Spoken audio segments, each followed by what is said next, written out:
तो नमस्कार मेरे दोस्तों, सभी को जय श्री राम। सतगुरुदेव महाराज की जय, सभी संत महापुरुषों की जय हो। तो आज को हमारा टॉपिक है ध्यान पे। ध्यान कैसे करें? ठीक है, लोगों का ध्यान नहीं लगता, लोगों का साधना नहीं होती। बट क्या टॉपिक है, क्यों नहीं होती साधना भाई? क्या मतलब है? वो ज़बरदस्ती ज़्यादातर हमें यही होता है कि हम भैया ध्यान में बैठ गए और हमारा ध्यान नहीं लग रहा। ठीक है, हम ध्यान लगाने की कोशिश करते हैं तो ध्यान लगता नहीं है भाई। ध्यान कभी किसी का नहीं लगता। वास्तव में क्या होता है, जो सिर्फ इच्छा होती है और इच्छा होती है और वो घटित हो जाता है। ध्यान सिर्फ घटित होता है। समझने की बात है। पहले एक लेवल है, एक तरह से मानिए। पहले धारणा होती है। धारणा करने के बाद फिर उसके बाद ध्यान होता है, फिर उसके बाद समाधि होती है। ठीक है, फिर इसके भी कई नियम होते हैं। ठीक है, आसन जीतो, श्वास जीतो, मन जीतो, एक अलग चीज़ होती है। ये भी एक ध्यान में ही आता है कि आपको इतनी देर कम से कम बैठना है, खाली बैठना है। ठीक है, इतनी देर बैठने की प्रैक्टिस, एक आसन को जीतना, जैसे आपका सिद्धासन हो गया, कमल आसन हो गया, और जो भी अलग तरह के जितने भी आप आसन करते हो। ठीक है, मैं तो अपना सिद्धासन करता हूँ, कभी पद्मासन भी करता हूँ। तो दोनों आसन मैंने सिद्ध किए हुए हैं। दोनों को ज़रूरी नहीं है कि आप एक ही आसन करो, दोनों को आप करो, उसका भी धीरे धीरे करके सिद्ध कर लेना चाहिए। तो कौन सा आसन किसी को क्या अच्छा लगे, जैसे जो कंफर्ट लगे उसको आपको करना चाहिए। और ज़रूरी है, साधक के लिए तो बहुत ही ज़रूरी है। आसन जीतना तो बहुत ही ज़्यादा ज़रूरी है। ठीक है, जब तक वो आसन नहीं जीतेगा वो आराम से बैठेगा नहीं। और दूसरी बात, संसारिक व्यक्तियों के लिए, जो संसार में रहते हैं, जो साधना करते हैं, ठीक है, उन्होंने दीक्षा ली हुई है गुरुओं से, साधना करते हैं। भाई साधना करनी एक अलग बात है। पहले आप उसको आसन पर बैठना सीखो। ठीक है, आसन की इज्जत करना सीखो। जो आसन है उसको भी अपने जैसा ही समझना होता है, अपने जैसा ही मान सम्मान देना, उसकी भी पूजा आरती करना। ठीक है, और आसन बनाया जाए तो मेरे हिसाब से तो आप चद्दर का आसन बना सकते हो। एक मोटा सा चद्दर ले लो जो 1 या 2 इंची मोटा हो जाए, पर वो अलग ही रखो। ठीक है, और वो कोई ज़रूरी नहीं है कि आप घर का एक कोना ही चुन लो। एक फिर वो आपका एक आसन हो जाएगा ना, तो आप उसको किसी भी कोने में बिठा करके बिछाओ और बैठो। ठीक है, और फिर उसमें आपका जो है ध्यान धीरे धीरे, दर्स में यही होता है, शुरुआत में आपको बड़ा ध्यान रखना पड़ता है समय का। ठीक है, समय जैसे जैसे आप दोगे, जैसे जैसे आप उसको एक नियम समय में दोगे ना, तो अब वो आपको बहुत ही ज़्यादा बेनिफिट करता है। क्यों क्यों बेनिफिट करता है? क्योंकि आप उसमें करते रहोगे, शरीर को आदत पड़ने लगती है, फिर धीरे धीरे हमें अनुभव होने लगते हैं। अनुभव क्या होने लगते हैं? जैसे हम अपने विचारों को प्रत्यक्ष अपने भीतर में ऐसे देखते हैं, जैसे इमेजिनरी एक चल रहा है, एक फिल्म चल रही है। ठीक है, हम अपने धीरे धीरे खुद ही अभ्यास करने लगते हैं ध्यान को लगाने के लिए। ठीक है, तो धारणा क्या है? धारणा ये है, जैसे हमने किसी को देखा देखा और मन में विचार आ गया, जैसे इन आँखों से धारणा होगी, उसने किसी को देख लिया है और मन में विचार आ गया, मुझे प्राप्त करना है। ठीक है, और मन की तीव्र इच्छा की वजह से आपने मेहनत करके इसे प्राप्त कर लिया। क्या हुआ? ये आपके साथ घटित हो गया। मेहनत आपके शरीर ने की है, मन ने खाली विचार किया, आँखों ने धारणा की। ठीक है, पर ज़बरदस्ती कहाँ हुई? कहीं नहीं हुई, ये तो हो गया बस। ठीक है, तो यही चीज़ें हमें समझनी होती हैं। ये ध्यान लगता नहीं है, ध्यान घटित होता है। सिर्फ आप एक बार बैठो, उसके प्रति एक बार प्रार्थना करके अपने संत महापुरुषों से, जो भी है घर पर में जितना भी काम धंधा है निपटा लो एकदम से पूरी तरह से। ठीक है, सारी सेवाएं जो है वो सारी सेवाएं कर लो। ठीक है, और पहली बात ये है कि संसारिक व्यक्ति के लिए एक ही चीज़ होती है कि आत्म सेवा ही सबसे बड़ी सेवा है। खुली बात सुनो, ये तो है ही है। ठीक है, अब ज़रूरी नहीं है कि आप आश्रम में जाके करोगे तो वो तो ही आपकी सेवा है, ये कोई ज़रूरी नहीं है। आत्म सेवा ही सबसे बड़ी सेवा है। बाकी जैसे आपके शरीर को वक्त मिले, आपको वक्त मिले, आपको घर परिवार से वक्त मिले और आपके पास गुरु घर से सेवा आई हुई है, तो आपको ज़रूर जाना चाहिए। ये एक कृपा प्रसाद होता है। ठीक है, लेकिन आपके पास समय नहीं है, चाह करके भी नहीं निकाल पा रहे, तो आप उसी कार्य को, उसी को अपना सेवा समझ के कीजिए। तो कई बार मैंने खुद इस चीज़ को एक्सपीरियंस किया है, या कई साधकों के मैंने जीवन में ये देखा है कि वो जब उस कार्य को सेवा समझ के करते हैं ना, तो उनका वो कार्य अगर बिगड़ता बिगड़ता भी वो ठीक हो जाता है। क्यों? क्योंकि वो ये नहीं समझते कि ये मैं अपने फ़ायदे के लिए कर रहा हूँ, ये सिर्फ़ सेवा मात्र है, सब चल रहा है, मैं करने वाला नहीं हूँ, करने वाला ब्रह्म है। तो कई बार ये होता है कि कहीं कुछ बिगड़ता भी है ना, तो भी हमें कोई फ़र्क नहीं पड़ता। क्यों? क्योंकि हमें ये पता है कि ऐसा कुछ है ही नहीं, ठीक है? तो जब हमें ये सब हमारी बुद्धि में आ जाएगा, हम अपने आप शांत होना शुरू हो जाते हैं। क्योंकि हमें यही लगता है कि उसका था, उसने ले लिया, उसने बिगाड़ दिया, हमारा क्या है? हैं? ये चीज़ें धीरे-धीरे करके हम अपनी बुद्धि में सेट करने लगते हैं, हमारे अंदर विनम्र भाव से रहना आना शुरू हो जाता है। कोई कुछ बोल रहा है, हमें कोई मतलब नहीं होता, ठीक है? तूने गाली दी, ठीक है भाई, कोई बात नहीं, स्वीकार भाव से, अब ठीक है, कोई दिक्कत नहीं है, हैं? लेकिन इसका मतलब ये नहीं है कि वो बच जाएगा।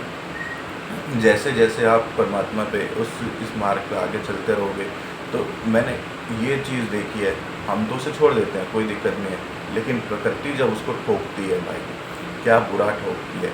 क्योंकि अभी अध्यात्म के रास्ते पे जो व्यक्ति आत्म कल्याण के मार्ग पर चल रहा है, अपनी आत्म कल्याण के मार्ग पर चल रहा है, ठीक है, उन्हें शरीर का बोला तो इसमें जो पंच तत्वों से बना हुआ मन है, बुद्धि है, विकार है, इनको तो लगी, ठीक है। अब ये तो माया से जुड़े हुए हैं, अब माया को चोट लग जाती है। अब माया क्या करती है, कोई बात नहीं बेटा, बोल लिया ना, अब तुम जाओ, ठीक है, बाद में देखते हैं। बाद में तो उसका भाई क्या ही हाल होता है। तो ये बातें सोचने की नहीं होती, लेकिन ये एक्सपीरियंस की हुई चीज़ है। एक के जीवन में नहीं, काफ़ी साथियों के जीवन में मैंने इस चीज़ को एक्सपीरियंस किया, वो खुद बताते हैं, ठीक है। कई जगह तो मैंने ये देखा है कि वो सिर्फ गुस्से से एक बार देख ली, ठीक है, उसकी वहीं ऐसे तैसे हो जाती है, ठीक है, कुछ बोले नहीं, सिर्फ गुस्से से देख ले।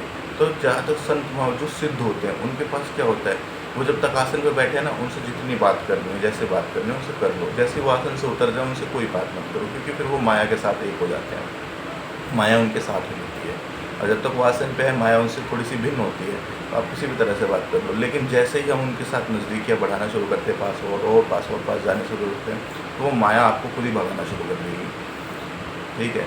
आपको पता भी नहीं चलेगा, आपके अंदर विचार ऐसे आएंगे, आप खुद ही कमज़ोर होने शुरू हो जाओगे, आपके विचार कमज़ोर हो जाएंगे, ठीक है। आप माया की ओर आकर्षित होने लगोगे, और फिर आप एक टाइम ऐसा आएगा कि आप खुद ही बोलोगे कुछ नहीं है ये, ठीक है। हमारे ही भाव, हमारे ही विचार जो है खुद ही ख़त्म हो जाते हैं।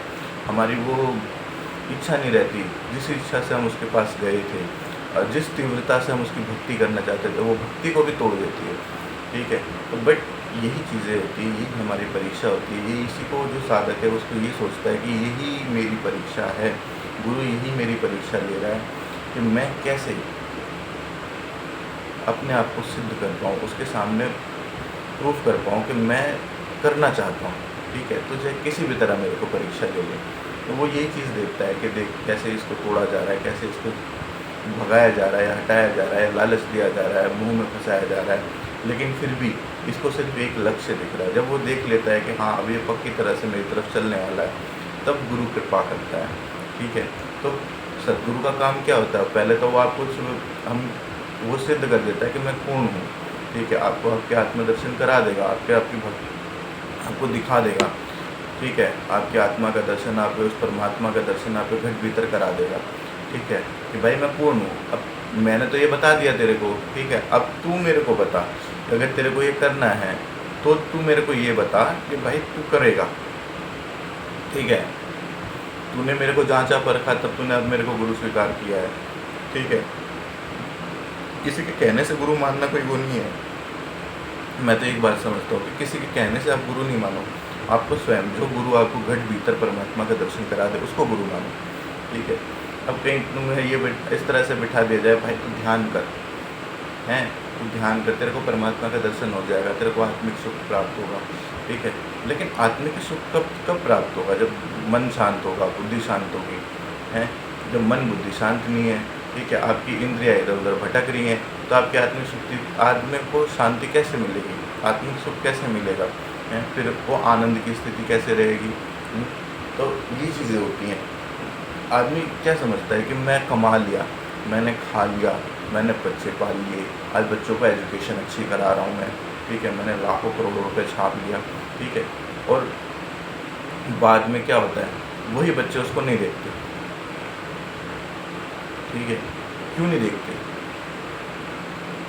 हमारे अंदर सिंपल सा लॉजिक यही आएगा कि भाई उसने खाली धन कमाया, बच्चों को संस्कार तो दिए नहीं हैं। तो संस्कार कोई देने की चीज़ नहीं होती है, डीएनए में होता है, खुली चीज़ सुन लो, ठीक है। अगर आपके बच्चे के डीएनए में खेती है तो आप उसको खेती में 10 साल बाद भी घुसाओगे ना तो वो खेती कर लेगा, ठीक है। लेकिन हमने अपना डीएनए क्यों ख़राब कर लिया? अब हमारे डीएनए में नौकरी है हमारे डीएनए में नौकरी है, हमसे खेती नहीं होने की, चाहे कुछ उखाड़ लो, हैं। फिर बाद में हमारा हार पार के जो भी होगा, हारने के बाद वही चीज़ है, भाई नौकरी ठीक है। तो नौकरी क्यों ठीक है? क्योंकि यहाँ पे आपका आत्मसम्मान नहीं है, ठीक है, आपकी कोई इज्जत नहीं है, कुछ नहीं है, कोई कुछ भी कह सकता है, कोई कुछ भी आपके पैदा, कोई अब आपके जैसे 100 भी फिर रहे हैं, 90% लिए हुए फिर रहे हैं, 99% लिए हुए फिर रहे हैं, उन वो भी 10,000 12,000 में नौकरी करने को तैयार है, भाई नौकरी मिल जाए। तो क्या है ये, क्या है, क्यों मारना है इतना? है आपने पहले का सिस्टम बहुत अच्छा मुझे लगता है, क्यों? मेरे दादा मुझे बताते थे कि भाई अगर आपके पास नहीं है, ठीक है, तो गांव वाले उसको हेल्प करते थे, ले भाई ले, खाने को ले, ठीक है, सब्जी ले जा, चावल ले जा, दही पहुंचा दिया, दूध पहुंचा दिया, जब तक तेरे पास नहीं है, ठीक है। गांव वाले मिलकर उसको सपोर्ट करते थे। बट आज की डेट में नहीं है, आपके पास खाने को नहीं है, ठीक है, तो पड़ोसी वाले बड़े बेचारे लोग हैं, ये नहीं है इनके पास खाने को, हैं। लेकिन वो ये नहीं कहेगा कि मेरे पास परमात्मा ने इतना दे रखा है तो मैं उसकी हेल्प कर दूँ ना, बिल्कुल नहीं, ठीक है। अब बाहर विदेश में क्या होता है कि बाहर हम आ गए, अदर कंट्री में हम आके कमा रहे हैं, अदर सिटी में सॉरी, तो यहाँ पे किराएदार और मकान मालिक वाला सिस्टम है। तो मकान मालिक को मतलब नहीं है कि अगले पास खाने को है, उसका काम चल रहा है या नहीं चल रहा है, किराए से मतलब है, ठीक है। अभी लॉकडाउन लगा था, लॉकडाउन में यही स्थिति तो हुई थी, काफ़ी लोग पलायन करने को मजबूर थे। क्यों? मकान मालिक भाई साहब उनको तो चाहिए, नहीं तो तू खाली कर दे, हैं। ये क्या बात हुई? आपने 5 साल 10 साल 12 साल जो भी है उससे कमाया ही कमाया है, अब 2-3 महीने नहीं लोगे तो फिर क्या तुम्हारा कुछ बिगड़ जाएगा, हैं। अगले के घर में रोटी खाने को नहीं है, लेकिन कोई इस चीज़ को नहीं सोचता, कोई मतलब नहीं है। कि इससे समझ में आता है कि दुनिया मतलब ही है, ठीक है। जब आपको अपने से मतलब होगा, आप अपने से प्यार करना शुरू करोगे तो आपको समझ में आएगा कि दुनिया किस हिसाब से सोचती है, ठीक है। आप जैसे सोचते हो वैसा नहीं है, बिल्कुल भी नहीं है, ठीक है। अब मेरे को एक भाई हैं कोई, उन्होंने मेरे से ऐसे प्रश्न किया था कि भाई संस्कार कैसे होता है? अब बच्चों को संस्कार कैसे दिया जाता है? बच्चों को संस्कार नहीं दिया जाता, संस्कार बस डीएनए में होता है। मैंने उससे ये कहा संस्कार डीएनए में होता है, ठीक है। आपको देख करके बच्चा वैसे सीख जाएगा। आपके लिए आपकी नज़र में संस्कार क्या है, आप मेरे को ये बताओ, ठीक है। तो उसका कोई जवाब नहीं बनता। मैं बताता हूँ भाई, देख तेरे से तुम्हारी समझ में संस्कार ये है, कोई बड़ा आ रहा है उसको नमस्ते कर लिया, गुड मॉर्निंग कर लिया, हाय अंकल, हेलो अंकल, बस हैं। थोड़ी सी इंग्लिश बोल दी, आपकी छाती चौड़ी हो जाएगी, मेरे बच्चा इंग्लिश में बात कर रहा है, ठीक है। लेकिन पीठ पीछे जा करके पार्क में जाता है, वही माँ बहन की गालियाँ, गंदी गंदी बातें चल रही हैं। घर में आया है तो गेमिंग कर रहा है, कोई अध्यात्म है ही नहीं जीवन में, कोई सत्मार्ग है ही नहीं जीवन में, तो क्या करेगा? वो आपका बीज ही खराब हो गया, ठीक है। और दूसरी बात, जो लोग जो है दलाली कर रहे हैं, ठीक है, किराया खा रहे हैं, ज़मीन बेच रहे हैं, मिट्टी बेच रहे हैं, इनके बीज तो ख़राब होने ही हैं। और जो वो ब्याज पैसे वैसे ले देते करते हैं, इनके बीज तो पक्के ख़राब है। हमारे शास्त्रों में इस चीज़ का साफ लिखा हुआ है, इनके बीज खराब होने ही होते हैं, चाहे वो अभी हो जाए चाहे वो कभी हो जाए, बीज खराब ही है, ठीक है। तो सत्मार्ग जीवन में होना बहुत ज़रूरी है, ठीक है। नहीं आप उस अवस्था को प्राप्त कर पाते, कोई बात नहीं, लेकिन आपके जीवन में इतना संतोष होना चाहिए कि जितना मेरे पास है, ठीक है, उससे ज़्यादा भी ना हो तब भी मैं सुखी हूँ। अगर ये ना हो, ये कुछ भी ना हो, तब भी मैं सुखी हूँ। क्योंकि हमारे अंदर एक धारणा हो जानी चाहिए कि इस चीज़ का विश्वास कि मैं लेके कुछ है नहीं था, ठीक है, ना मैं लेके कुछ जाने वाला हूँ, हैं। तो मेरे पास कुछ नहीं है तब भी मैं नुकसान में नहीं हूँ, और आज है तब भी मैं मौज में हूँ, और तब भी मौज में हूँ। तो मेरा कोई नुकसान है ही नहीं, हुआ ही नहीं। और वास्तव में लेके जाने वाली क्या बात है? हम लेके जाएंगे वो अपना प्रारब्ध, अपना कर्म, अपनी भक्ति, ठीक है, जो हम चित्त से करेंगे, ठीक है, मन से करी, बुद्धि से करी। ये भक्ति कोई भक्ति नहीं होती है, ये तो सब यहीं रह जाता है, समझ में आया? जैसे कि आपको कुछ चीज़ की ज़रूरत है, आपने उस परमात्मा के आगे उसके भक्ति के लिए मांगा है, उस मांग को रख करके आपने नियम से कर लिया, वो आपकी इच्छा पूरी हुई, तो भगवान एक तरफ तुम एक तरफ, तो क्या मतलब है? उससे भक्ति का कोई मतलब नहीं है। ठीक है, ऐसे भक्तों को तो वही वो भी ये कहता है, ले ना भाई तू ले और जा। ठीक है, तो वो कहते नहीं है कि भाई ये तो बड़ा भक्त था, इसको परमात्मा ने क्यों उठा लिया है, क्यों बुला लिया? तो भाई उसको भक्त की ज़रूरत है। ठीक है, उसको अच्छे आदमी और बुरे आदमी की कोई ज़रूरत नहीं है, उसको अपने पास ऐसे लोग चाहिए जो उसकी व्यवस्था को बनाए रखें। ठीक है, अब तुम वहाँ पहुँच जाओगे, ठीक है, तो आप पहली बात तो तुम्हें वहाँ पहुँचने नहीं देते। जो संसार में अच्छे लोग हैं, जो बुरे लोग हैं, उनको क्या, उनके कर्मों के अनुसार उनको लोक प्रदान होता है। जैसे उनकी चित्त, जैसे उनकी आत्मा जितनी हल्की होगी वो उतने ऊपर जाएगी, और जितनी भारी होगी वो उतने ही नीचे ही श्रेणी में जाती है। ठीक है, ये वही एक जो हमारे अंदर वहम आ गया है कि गरुड़ पुराण के अनुसार तेल में फ्राई करना, ये और वो, ये एक तरह की सिंबल्स हैं। ठीक है, वो किस तरह के, कैसे, क्या हैं, ये तो योगी लोग ही बताते हैं। ये तो एक लंबी चर्चा हो जाएगी। अगर ये तो कोई अगर पूछता है तो इस तरह से तो मैं बैठ के आराम से बता सकता हूँ, कोई बड़ी बात नहीं है, क्योंकि मैंने ये सब चीज़ें जीवन में अनुभव करता रहता हूँ कि भाई ये अगर ये लिखा है तो इस चीज़ का क्या मतलब है।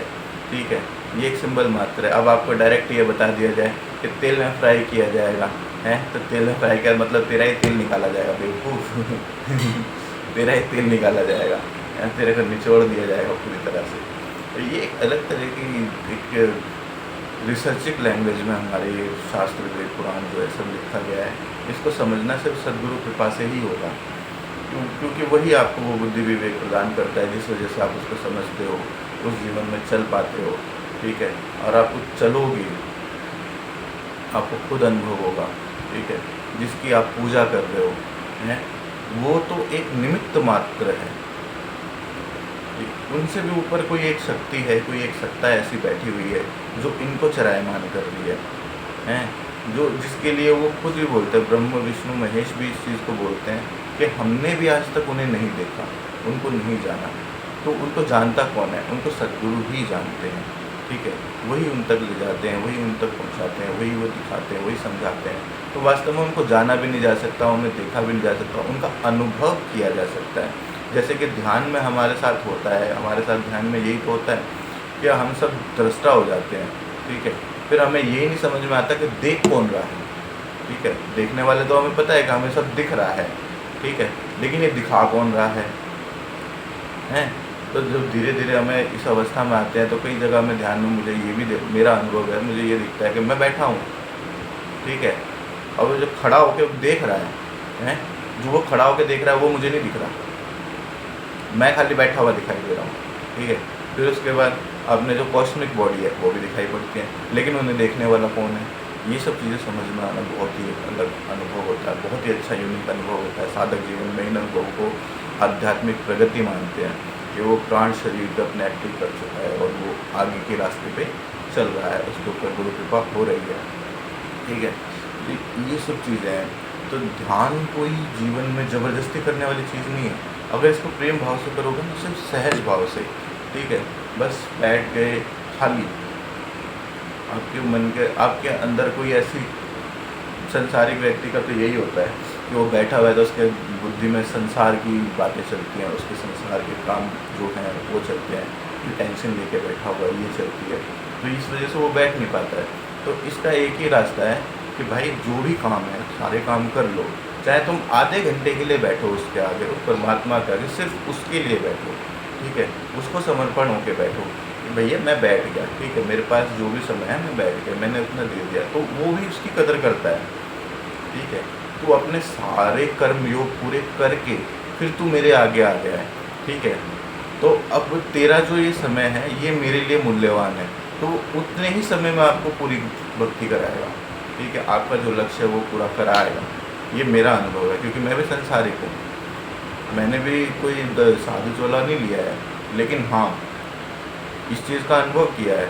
आप भक्ति योग करते हुए भक्ति योग से कर्म योग करो और कर्म योग से ध्यान योग में उतरो, क्या ही अनुभव होता है। आपके लाइफ की एक्सट्रीमली एक्सचेंज हो जाएगी। ठीक है, आपके जीवन में परेशानी होगी तो कभी वो आपको परेशानी नहीं लगेगी, दुख होगा दुख नहीं लगेगा। सुख का कोई इतना कोई महत्व नहीं होता, क्योंकि दुख ही जीवन का साथी है। दुख को ही जीवन का साथी बनाया जाए तो वास्तव में जीने का आनंद आता है। ठीक है, सुख में कोई मज़ा नहीं है, जिए हैं बड़े पल सुख के, आराम से पड़े रहो, लिए रहो, शरीर और ख़राब हो जाता है। ठीक है, तो ये एक अलग ही एहसास है ये भाई, जो भी है। लेकिन एक बड़ा अच्छा लगता है देखने में कि जब दुख आता है ना, तो वो भी ये सोचता है कि भाई वाह भाई, मतलब इसको ना जितना भी तोड़ लो, इसको कोई फ़र्क नहीं पड़ता है, तू जो जो कर ले, जो करना है तेरे को। ठीक है, वो अपनी मौज पूरी मस्त ले रहा है, तो ऐसे रहना चाहिए। ठीक है, और फिर लोग कहते हैं कि मुझे फ़र्क नहीं पड़ता, मैं अपनी मस्ती में मस्त रहता हूँ। वास्तव में वो अपनी मस्ती में एक मस्त रहता ही नहीं है। मस्ती में मस्त वही रह सकता है, या तो वो भक्ति योग में है या वो ध्यान योग में है। जो ध्यान में होगा वो चित्त में स्थित होगा। ठीक है, वो अपने आप को सिर्फ दृष्टा मानता है, सब कुछ घटित होता है। और भक्ति योग में जो होता है उसको सिर्फ अपने परमात्मा से मतलब है। ठीक है, अपने राम कृष्ण शिव माँ जो भी हैं उनसे मतलब है। ठीक है, तो इसमें भी दोनों में जो है फ़र्क ये होता है कि ध्यान योग में जो एक ही होता है, जो साधक होता है वो सिर्फ एक होता है, वहाँ पे सिर्फ एक रहता है। ठीक है, और भक्ति योग में होता है द्वंद्व, वहाँ पे दो होते हैं, वहाँ पे दो होते हैं, जब भी वो भक्ति कर पाता है, क्योंकि वहाँ सामने वाले को प्रत्यक्ष मानता है। लेकिन यही भक्ति जो है उसको आगे चल के एक कर देती है। ठीक है, कहने का मतलब हमें एक ही तो होना है। ठीक है, हमें अपने चित्त से ही तो स्थित होना है। तो वही एक जब हम हो जाएंगे तभी हमें जीवन का आनंद आएगा है। और फिर जब भी हमारे जीवन में ध्यान रखता है, एक ही दम में आपकी आत्मा का प्रकाश, आपकी आत्मा इतनी हल्की हो जाएगी, आपका चित्त इतना हल्का हो जाएगा, फिर आपके चित्त का अनुभव आपको होगा। आप धीरे धीरे अभ्यास करते करते, इसी चीज़ का अभ्यास करते करते अवस्था आपके जीवन में ऐसी आने लगेगी, कभी आपने 1 सेकंड के लिए आपके विचार रुक गए। ठीक है, 2-4 दिन और करा तो आपके लिए 5 मिनट के लिए वो विचार रुक गए। तो उस 5 मिनट में आपके शरीर के अंदर आपको खुद ही शरीर में थोड़ी थोड़ी पीड़ाएँ होने लगती हैं, कुछ समझ में आ जाता है। अब उस पीड़ाओं को आप सहन कर गए, तो आप उस पीड़ाओं को सहन करते करते आपको धीरे धीरे खुद ही आपका ध्यान बढ़ता चला जाएगा। फिर आपके अंदर अपने आप ही शक्तियों का प्रभाव होने लगता है। पर इसके लिए शक्तियों का प्रभाव जब भी होता है जब गुरु, ठीक है, आप अपनी बीमारियों को खुद ठीक कर सकते हो। कोई ऐसी बीमारी नहीं है जिसको आप अपने आप ठीक नहीं कर सकते। ठीक है, अपने परिवार में किसी को हो जाए, दूसरों की सलाह मैं नहीं दूंगा, क्योंकि दूसरों का और बहुत ही ख़राब हो सकता है। ठीक है, उसके लिए आपको काफ़ी उच्च लेवल की साधनाएँ होनी चाहिए। आपका वो एक अलग एनर्जी की फील्ड होती है। ठीक है, तो बट अब अपने घर में कर सकते हो, सबके लिए कर सकते हो, ये एक अलग चीज़ होती है, ये एक अलग सा होता है। वो भी अगर कोई कहेगा तो मैं वो भी सिखा दूँगा, क्योंकि मैं खुद करता हूँ। ठीक है, अपने कॉस्मिक शरीर को दूसरे शरीर के पास भेज करके उसके कॉस्मिक शरीर के ज़रिए उसके शरीर को ठीक करना, ये सब करना बहुत ही नॉर्मल सी बात है। एक तरह की सेवा होती है जो आप करते हो। ठीक है, उसको कभी भी आप मनी से कैलकुलेट ना करें, नहीं तो फिर आपकी ये सेवा नहीं रहती और आपकी ये शक्तियाँ धीरे धीरे खत्म हो जाती हैं। तो जिस तरह की सेवा भी है, जो भी भाव है, अब मुझे जो प्राप्त हुआ है वो मुझे जन सेवा के बाद की शर्त पर प्राप्त हुआ है। मेरे से ये पहले ही ये शर्त हो गई है, पहले ही उन्होंने इस बात को कह दिया था कि जो भी तुम्हें प्राप्त होगा वो सब जन कल्याण के लिए होगा। ठीक है, तो वो सब मेरे पास जन कल्याण के लिए है। मैं निजी यूज़ में बिल्कुल नहीं कर सकता, तो नहीं करना चाहिए, करना भी नहीं चाहिए। क्या ज़रूरत है यार, हमारी क्या ज़रूरत है, जब हमें ये समझ में आ गया कि इस शरीर का कुछ है ही नहीं। ठीक है, जो भी है हमारा काम सिर्फ देने का है, सिर्फ देना है, चाहे जैसे देना है। ठीक है, तो जो हमारे पास परमात्मा ने इतना दिया है तो हम दे सकते हैं, जो हमें बांटने के लिए दिया है वो बट रहा है। ठीक है, अब जब हमें यही समझ में आ गया है तो फिर हम अपने लिए क्या करना है, जो हमें अर्जित करना था वो अर्जित हो रहा है, जो आगे जाएगा वो हमारे पास अर्जित हो रहा है। ठीक है, बस अब मेरी प्रार्थना तो अपने परमात्मा से यही रहती है कि अपने ध्यान में अपने पीछे ऐसे लगाए रखो। ठीक है, धीरे धीरे करके एक अवस्था वैसी हो जाएगी जिस दिन समाधि लगेगा, ध्यान शरीर एक तरफ, तो ये भी ठीक है, पर चले जाएंगे। बट क्या है, क्या करेंगे, ये भी समझ में आता है कि शरीर छोड़ के निकल जाना है। संसार में इतना दुख तकलीफ देखते हैं हम लोग, तो दुख ऐसी बात नहीं है कि संसारिक जीवन में साधुओं को भी दुख है, ठीक है, लेकिन उसने साधु ने उस दुख को ऐसा जीना शुरू कर दिया है कि दुख कभी दुख नहीं लगता, ठीक है, वो आनंदित रहता है, दुख में भी मौज है। शरीर में पीड़ाएँ हो रही है, कई साधुओं के शरीर में पीड़ा होती है, कई साधक ऐसे होते हैं उनको बीमारी है शरीर में, ठीक है, लेकिन उस बीमारी का उन्हें कोई फ़र्क ही नहीं पड़ता। क्यों? क्योंकि वो शरीर से ऊपर उठ चुके हैं, ठीक है। अब वो चाहें तो स्वयं अपने आप को ठीक कर सकते हैं। ब्रह्मांडीय ऊर्जा से ऐसी एक ऊर्जा है जो पूरे शरीर को चलायमान करती है बिना खाए पिए, हैं, तो वो अपने आप को ठीक नहीं कर सकते। इन पंच तत्वों को जब वो साधक समझ चुका है कि इन पंच तत्वों में क्या शक्ति है, इन पंच तत्वों से शरीर कैसे बना है, तो वो इसको ठीक नहीं कर सकता है, ठीक है। अब इसी में क्या होता है, कई साधु क्या करते हैं, मेरी ये बीमारी है, ये ठीक कर दो, चैलेंज है, भैया तुम्हारा चैलेंज क्या है, तुम संसार में थोड़ी देर आओ और बैठो किसी साधक के सामने, तुम्हारा चैलेंज क्षण में ना पूरा कर दे दो, ना तुम्हारा घमंड तोड़े, वो एक अलग चीज़ है, ठीक है। चैलेंज नहीं करना चाहिए, हमें किसी को चैलेंज नहीं करना है। आप बीमार हो, ठीक है, क्या बताने की ज़रूरत है कि मैं बीमार हूँ, मैं मेरी बीमारी को कोई ठीक कर दे तो मैं मानूँ ये वो कितना बड़ा क्या है, भाई ये चैलेंज नहीं करना कभी किसी को, ठीक है। भाई आप बीमार हो, आप अपने कर्म से बीमार हो, खुली बात, ठीक है। जो परमात्मा ने दिया वो आपके प्रारब्ध खत्म कर रहा है। अगर आप भक्ति मार्ग पे हो तो, और नहीं भी हो तो भी कोई दिक्कत नहीं है, ठीक है। जो भी आपके पास है आप उसको प्रारब्ध समझ के काटो, ठीक है। और जब आप उसको काट लोगे तो आपको समझ में आ जाएगा अपने आप ही कि आपको वास्तव में कुछ हुआ ही नहीं था। धीरे धीरे करके आप भूल जाओगे, वो ठीक हो जाता है, ठीक है। और बीमारियों में कितनी ही बड़ी बीमारी हो, ठीक है, यहाँ तक कि तो आपके हड्डी टूट जाएँ वो भी ठीक हो जाती हैं, मांस फट जाए वो भी ठीक हो जाते हैं, कैंसर जैसी बीमारियाँ भी ठीक हो जाती हैं। कई सारे क्या करते हैं, साथ में अपने शरीर को सूक्ष्म ले जाते हैं, सूक्ष्म शरीर को सूक्ष्म करके अपनी उसी नाड़ी के भीतर घुसा के उसको साफ कर देते हैं। वो एक अलग अनुभव होता है, वो एक अलग योग अवस्था होती है, कई तरीके की होती हैं। लेकिन हमें ये सब नहीं सोचना है, हमें सीधा ध्यान कल्याण की ओर करना है, ठीक है। तो आगे चल के अपना भी एक और कोई टॉपिक हम देखेंगे इसी तरह के ध्यान साधना पे, और जिसको ध्यान साधना करनी है वो लाइक सब्सक्राइब करे हैं। और संसारिक बातें भी होंगी, ऐसी बात नहीं है कि खाली हम ध्यान साधना पे ही ध्यान रखते हैं, क्योंकि वसुधैव कुटुंब है, संसार के अंदर होने वाली घटनाएं और जो समाज गलत रास्ते पर जा रहा है वो भी हमारे लिए ही नुकसानदेह है। तो हमें इस बारे में भी बात करनी चाहिए कि हमें कैसे कैसे इसको ठीक करना चाहिए, इसको हमें सही रास्ते पर लाना चाहिए, अपने बच्चों को क्या सिखाना है, क्या समझाना है। तो एक टॉपिक ये भी है कि देखो बात सोचने की, आप अपने बच्चे को हायर एजुकेशन दिला रहे हो, ठीक है, आप अपने बच्चे को खूब पढ़ा रहे हो, वो 90% ला रहा है, 99% ला रहा है, लेकिन उसके जीवन में सुखी रहने की 1% भी गारंटी नहीं है, ठीक है। ये बात बड़ी सोचने की है। वो जीवन में सुखी रहे, आपके इतना खर्चा होने के बाद भी, इतना आपने उसके पीछे मेहनत कर दी, उसके लिए इतना कमा के इकट्ठा कर दिया, लेकिन फिर भी उसके जीवन में संतोष नहीं है, वो सुखी नहीं है, वो आपको भी घर से बाहर निकालने के लिए तैयार हो जाएगा, ठीक है। तो ऐसा क्यों हो रहा है, क्या है? अब आप बताओ कि आप कहते हो कि मेरा औलाद, मेरी जो संतान है वो संस्कारी है, तो अब वो कहाँ गए संस्कार हैं? जिस घमंड में आपने इतना कमाया, अब वो कमाई कहाँ गई?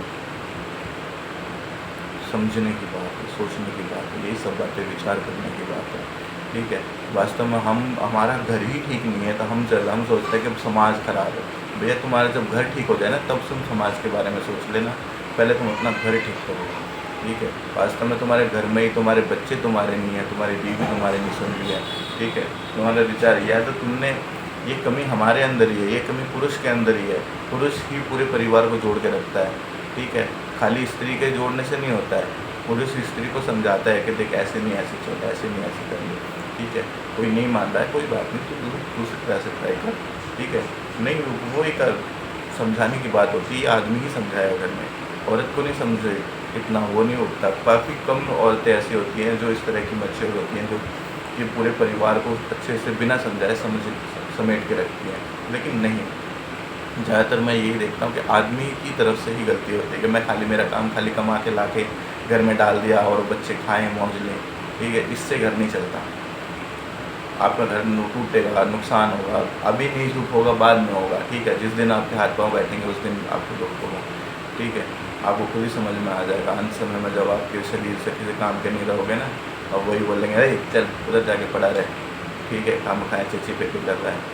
तो ये चीज़ें होती हैं, बहुत ही मैंने अनुभव किया हुआ है ऐसी बात, ठीक है। आपने इतनी प्रॉपर्टी कर दी, तो ये कभी कभी मेरे बच्चे के अंदर ये भी घमंड आ जाता है किसी किसी के, भाई इतना कुछ है ही है, माँ खुला बोल देती है बेटा जब तेरे पास इतना है तो तू क्या काम करेगा, क्या ज़रूरत है तुझे नौकरी करने की, इतना है इसको बच। और उसको बचेगा क्या, वो खाएगा ही तो उसको, वो घटाएगा ही उसको, वो ख़त्म करेगा उसको, क्या करेगा, आपका बीज खराब करेगा, ठीक है। फिर यही ऊपर बैठा हुआ पितृ भी जो है उसको फिर क्या बोलता है और नाश्ते में डाल देता है, चल बेटा कोई बात नहीं, मैं भी हट जाता हूँ, मत पूछ मेरे को। वो पितरों को भी नहीं जानता, वो आपके देवी देवताओं को नहीं जानता, फिर वो आपके सारी संपत्तियों का भोग करते हुए इसको सब खत्म करके सब नाश कर देगा, ठीक है।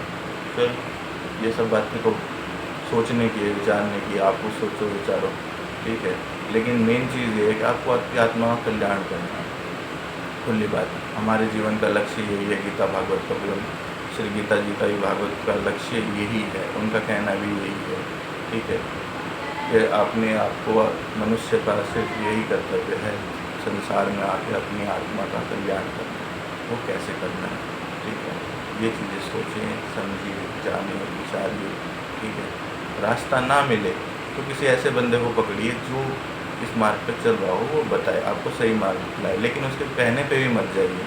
आपकी बुद्धि विवेक है आपके पास, सबके पास परमात्मा ने अपनी अपनी बुद्धि दी है, ठीक है। अपनी अपनी बुद्धि से सोचिए, जहाँ आपका मन, आपकी बुद्धि ये कहे कि हाँ ये सही है, ये सत्य है, इसको मानना चाहिए, शास्त्रों पे तोलिए उसको, वेदों पे तोलिए। नहीं आपको पढ़ने आते, आजकल यूट्यूब पे इतने सारे बैठे हुए हैं, वो खुद ही उदाहरण बताते रहते हैं, उनसे पूछिए, वो वीडियो देखिए, आपको खुद समझ में आएगा, ठीक है, कि इसने क्या किया, इसने क्या किया। आपकी बुद्धि खुद बताएगी आपको कि भाई तो सही रास्ते पे है, गलत रास्ते पे है, ठीक है। आप उसको समझिए, और जब आपके जीवन में अध्यात्म में चलने की इच्छा आ जाए तो आप इस चीज़ को खुद ही समझ लोगे कि आप गलत कर रहे हो, आपको ये नहीं करना चाहिए, आप खुद ही सतमार्ग पर चलना शुरू कर दोगे, ठीक है। ठीक है दोस्तों, जय श्री राम। सभी को सतगुरुदेव महाराज की जय हो, सभी संत महापुरुषों की जय हो, सभी देवी देवताओं की जय हो, ठीक है।